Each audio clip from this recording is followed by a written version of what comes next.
अस्सलाम वालेकुम स्टूडेंट्स। आज हम अपना तीसरा लेक्चर स्टार्ट करेंगे बेसिक्स का, जिसके अंदर हम डिस्कस करेंगे अकाउंटिंग साइकिल। सबसे पहले हम देखेंगे अकाउंटिंग साइकिल में कौन कौन से स्टेप्स हमारे पास मौजूद हैं।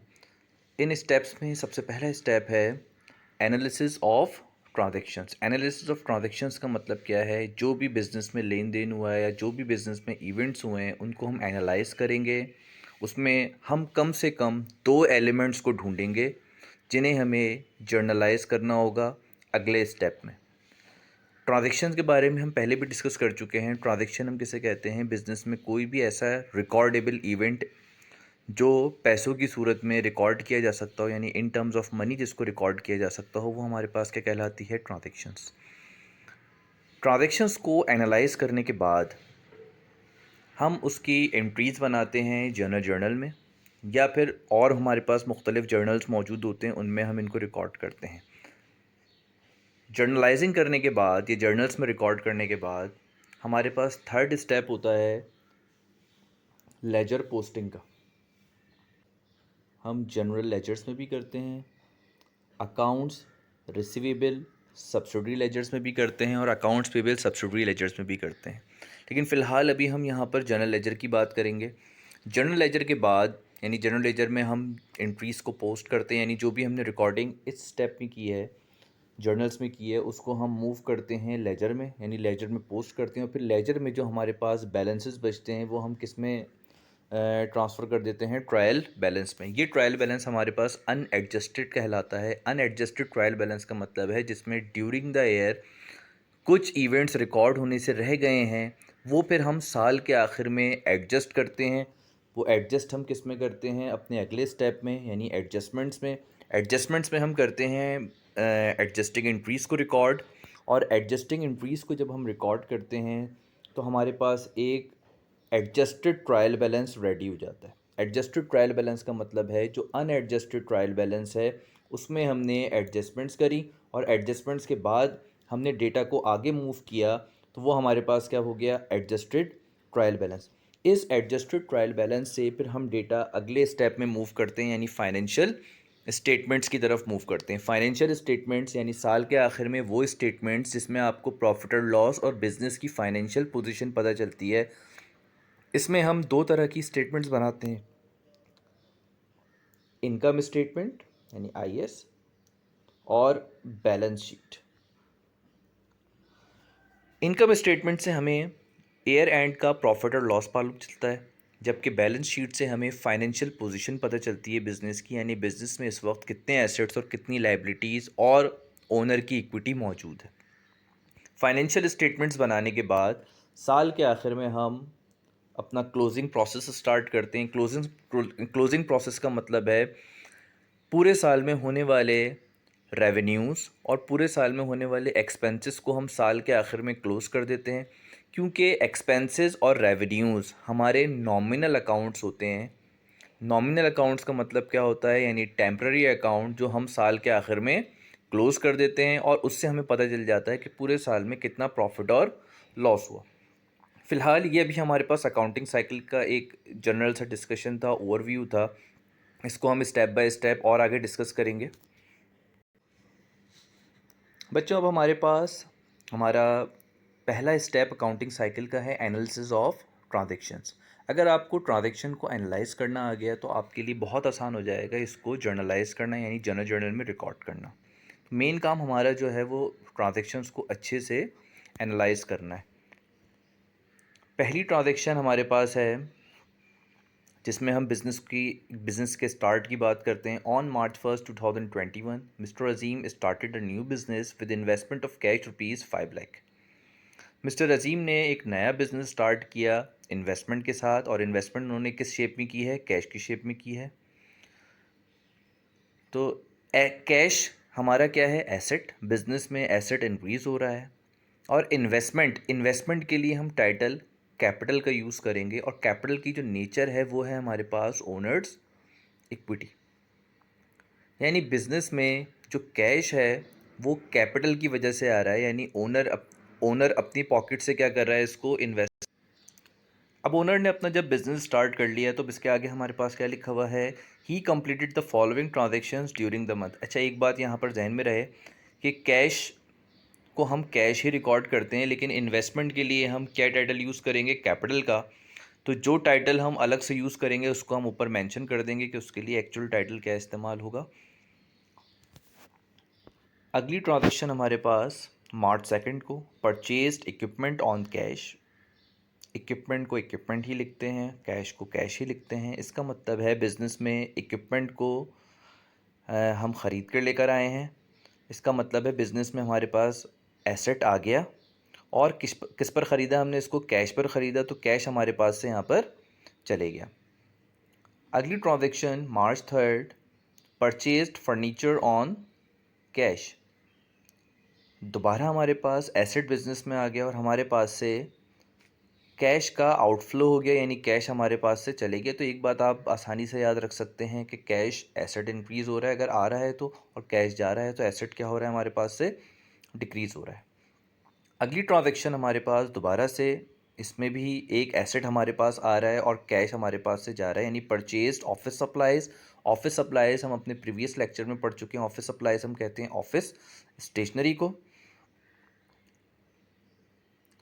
एक एसेट हमारे पास आ गया और दूसरा एसेट हमारे पास से चला गया। मार्च 5, purchased merchandise on cash. Merchandise वो सामान जिसको हम बेचने के लिए लेकर आते हैं। तो मर्चेंडाइज़ या गुड्स को हमारे पास जो भी फ़िलहाल जो कोर्स स्कीम है इसके हिसाब से हम मर्चेंडाइज़ को मर्चेंडाइज़ नहीं लिखते, बल्कि हम मर्चेंडाइज़ के लिए टर्म यूज़ करते हैं परचेजेस की। और परचेजेस की नेचर हमारे पास है एक्सपेंसेस, और एक्सपेंस हमारा इंक्रीज़ हो रहा है। तो एक बात आपने याद रखनी है, whenever we purchase merchandise we record as purchases, and nature of purchases is expenses, and expenses increasing. Purchase merchandise on cash, इसका मतलब है कैश हमारे पास से जा रहा है। अगली ट्रांजेक्शन में दोबारा से हम मर्चेंडाइज परचेज कर रहे हैं, but this time not on cash, this time we are purchasing on account. It means हम उधार पर मर्चेंडाइज परचेज कर रहे हैं। ट्रांजेक्शन पढ़ते हैं, purchase merchandise on account for ₹20,000 from mister Salim. Mister Salim से हमने मर्चेंडाइज परचेज करे, तो दोबारा से हम परचेजेस को लिखेंगे और एक्सपेंस हमारे पास इंक्रीज हो जाएगा। जबकि इस वक्त हम ऑन अकाउंट, यानी हमारी लाइबिलिटी क्या हो रही है, इंक्रीज़ हो रही है। लाइबिलिटी इंक्रीज़ हो रही है, इसका मतलब है उधार हमारे पास बढ़ रहा है, और उधार बढ़ रहा है इसके लिए हम टाइटल का यूज़ करेंगे अकाउंट्स पेबल का। अगली ट्रांजेक्शन की तरफ हम मूव करते हैं। अगली ट्रांजेक्शन हमारे पास है मार्च 13, पेड फॉर ट्रांसपोर्टेशन। ट्रांसपोर्टेशन की नेचर हमारे पास एक्सपेंस है, जबकि पेड, तो जब भी पेड किया होगा तो आपके पास से क्या जाएगा, कैश जाएगा। अब कैश यहाँ पर मेंशन नहीं है, तो आपके जहन में होना चाहिए पेमेंट हो रही है तो आपके पास से किस चीज़ का आउटफ्लो हो रहा है, कैश का आउटफ्लो हो रहा है। कैश की नेचर है एसेट, और एसेट हमारे पास से डिक्रीज़ हो रहा है। ट्रांसपोर्टेशन की पेमेंट करी है तो ट्रांसपोर्टेशन की नेचर आपके पास क्या है, एक्सपेंस, और एक्सपेंस हमारे पास क्या हो रहा है, इंक्रीज़ हो रहा है। तो कंप्लीट टाइटल जब हम रिकॉर्डिंग करेंगे तो हम इसको लिखेंगे transportation expense. March 15th, opened a bank account with the initial deposit of rupees 10,000। एक अकाउंट ओपन किया है 10,000 रुपीज़ इनिशियल डिपॉजिट के साथ। तो आपने जो डिपॉजिट किया होगा वो किस सूरत में किया होगा, कैश की सूरत में किया होगा। कैश की नेचर क्या है, एसेट। एसेट आपके पास से जा रहा है, और आपके पास कहाँ पर आ रहा है, ये बैंक अकाउंट में आ रहा है। तो बैंक अकाउंट के लिए हम बैंक का टाइटल यूज़ करते हैं, और बैंक की नेचर भी क्या है, आपके पास एसेट्स है, और एसेट्स क्या हो रहे हैं, आपके पास इंक्रीज़ हो रहे हैं। हम एक बात अपने प्रीवियस लेक्चर्स के अंदर डिस्कस कर चुके हैं कि कैश दो तरह के होते हैं, cash on hand and cash at bank. Cash on hand का मतलब है वो कैश जो आपके बिजनेस की ड्रॉर्स में पड़ा हुआ है, ऑफिस में पड़ा हुआ है, वो कैश ऑन हैंड है। और वो कैश जो बैंक में मौजूद है वो आपके पास कहलाता है कैश एट बैंक। अगली ट्रांजैक्शन की तरफ मूव करते हैं। March 16, paid ₹15,000 on account to mister Salim. Pay किया तो दोबारा से आपके पास से क्या चले गया, कैश चले गया, यानी एसेट आपके पास से डिक्रीज़ हो गया। लेकिन इस दफ़ा जो पेमेंट करी है वो कुछ ख़रीदने के बदले में नहीं की है, बल्कि ये पेमेंट की जा रही है मिस्टर सलीम से। हमने कुछ सामान उधार लिया था, उसकी हम मिस्टर सलीम को पेमेंट कर रहे हैं। जिस वक्त हमने उधार लिया था उस वक्त हमारी लाइबिलिटी इंक्रीज़ हो गई थी, but this time liability is decreasing, यानी हमारे पास से कैश भी जा रहा है और हमारे ऊपर से कर्ज़ा भी उतर रहा है। और लाइबिलिटी के लिए मैंने आपको टाइटल पहले ही बता दिया था, हम अकाउंट्स पेबल का टाइटल यूज़ करते हैं।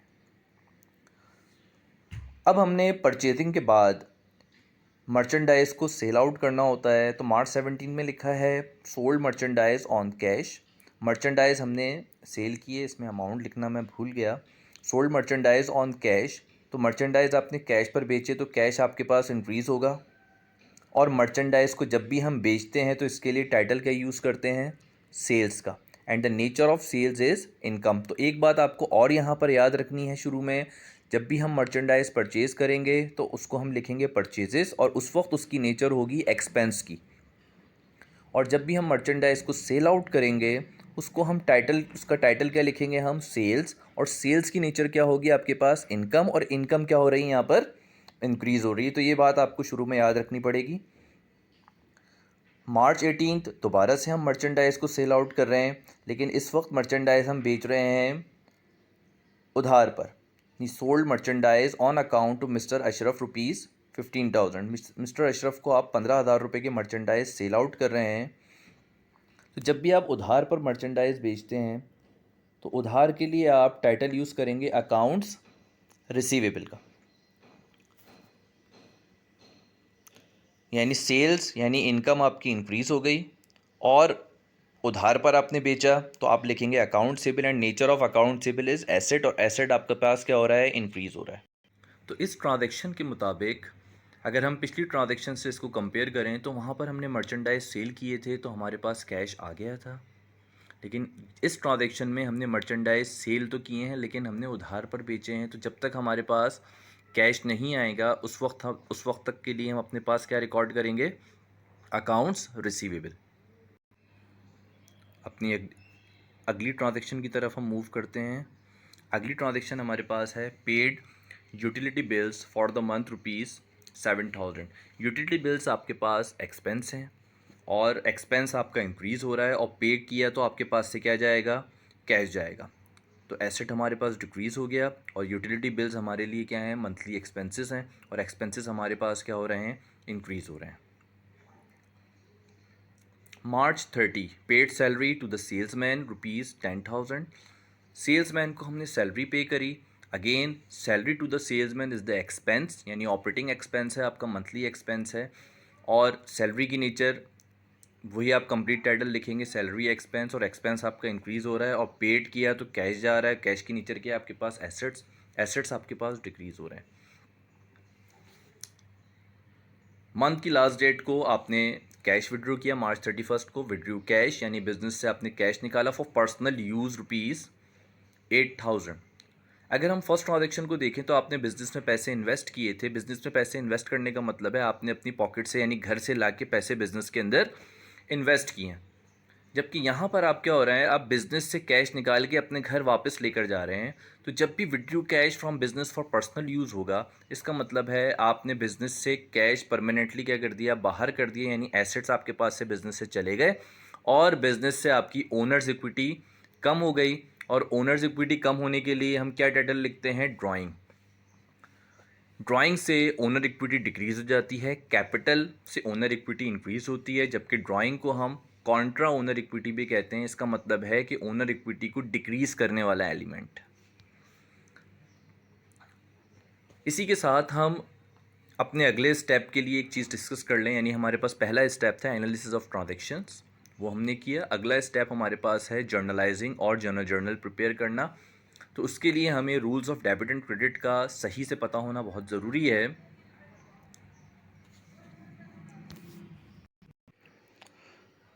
तो हम यहाँ पर डिस्कस करते हैं rules of debit and credit. Rules of debit and credit के मुताबिक जब भी एसेट्स इंक्रीज़ होते हैं तो हम उनको डेबिट में रिकॉर्ड करते हैं, and when ever asset decreases recorded in credit side. Liabilities, owners equity and income all are increase in credit side and decrease in debit side, while expense, increases in debit side and decreases in credit side. तो आसानी से याद रखने का तरीका ये है कि एसेट्स और एक्सपेंसेस जब इंक्रीज़ होते हैं तो डेबिट में रिकॉर्ड करते हैं, और जब डिक्रीज़ होते हैं तो हम इनको क्रेडिट में रिकॉर्ड करते हैं। जबकि liabilities, owners equity and income increase होते हैं तो हम इनको क्रेडिट में रिकॉर्ड करते हैं, और जब डिक्रीज़ होते हैं तो डेबिट में रिकॉर्ड करते हैं। अब अगले लेक्चर में इंशाल्लाह हम जर्नल एंट्रीज़ को रिकॉर्ड करेंगे, यानी जो हमने एनालिसिस किए ट्रांजैक्शंस की उसी को हम जर्नलाइज करेंगे, यानी जर्नल में रिकॉर्ड करना सीखेंगे इंशाल्लाह।